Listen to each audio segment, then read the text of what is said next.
Welcome back to maths tuition. നമുക്കിന്ന് കീമിൻ്റെ കുറച്ച് പ്രീവിയസ് ഇയർ ക്വസ്റ്റ്യൻ ഞാനിന്ന് സ്റ്റാർട്ട് ചെയ്യുകയാണ്.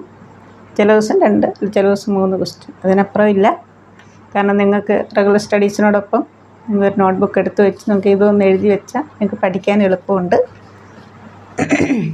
അത്യാവശ്യമുള്ള പോയിൻറ്റും നോട്ട് ചെയ്ത് പോകാൻ നമുക്ക്. ചെറിയ വീഡിയോ ആകുമ്പോൾ നിങ്ങൾക്ക് ടൈം കിട്ടും. ഓക്കെ, ഇത് തുടങ്ങാം. The period of f of x is equal to 5 into this. Question number 1. Period of cot x അല്ലെങ്കിൽ cot ax ax plus b cot ax plus b അങ്ങനെ വരികയാണെങ്കിൽ pi divided by absolute value of a. ഇവിടെ കോട്ടായാലും tan ആയിരുന്നാലും pi divided by coefficient of x അതിൻ്റെ absolute value. ഇവിടെ -2x ആയിരുന്നെങ്കിൽ നമ്മൾ എന്ത് എഴുതും? അബ്സല്യൂട്ട് വാല്യൂ ഓഫ് -2 അങ്ങനെ. അതാണ് ഇവിടെ അബ്സല്യൂട്ട് വാല്യൂ ഇട്ടിരിക്കുന്നത്. ഇത് നിങ്ങളൊന്ന് നോട്ട് ചെയ്തു കേട്ടോ.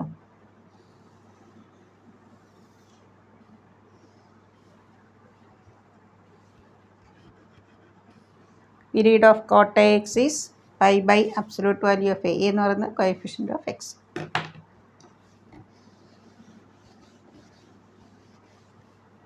അപ്പോൾ 1ൻ്റെ ആൻസർ എന്താ? Period is equal to period of fx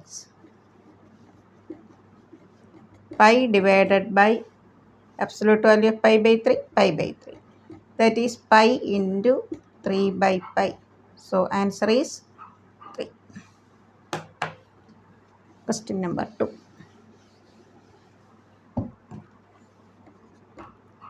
F of x plus y, f of x plus f of y ഇങ്ങനെയാണ് നമുക്ക് വരുന്നതെങ്കിൽ എഫ് ഓഫ് എക്സിനെ നമുക്ക് എങ്ങനെ എഴുതാം? Some constant into x, k x എന്നോ എ എക്സ് എന്നോ എം എക്സ് എന്നോ എന്തെങ്കിലും കൊടുക്കാം. ഇത് നിങ്ങളൊന്ന് not ചെയ്തോണം.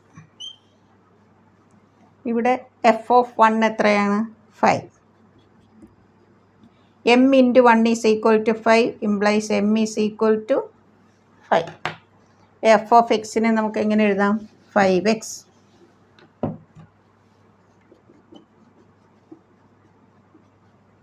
So f of 1 is equal to, f of 100. 5 into 100, answer is 500. ഇതിൽ f of x plus y is equal to f of x plus f of y. f of x is equal to some constant into x. Next വീഡിയോയിൽ ചിലപ്പോൾ ഞാൻ 3 question ആയിരിക്കും, ചിലപ്പോൾ 2 question ആയിരിക്കും. 3-4 minute ഉള്ള ചെറിയ video ആയിട്ടാണ്. നെക്സ്റ്റ് ഏപ്രിലാകുമ്പോഴത്തേക്ക് നിങ്ങൾക്ക് കുറേ ക്വസ്റ്റ്യൻസ് കളക്ട് ചെയ്യാം. ഓക്കെ, എല്ലാവരും നന്നായി പഠിക്കുക. Thank you.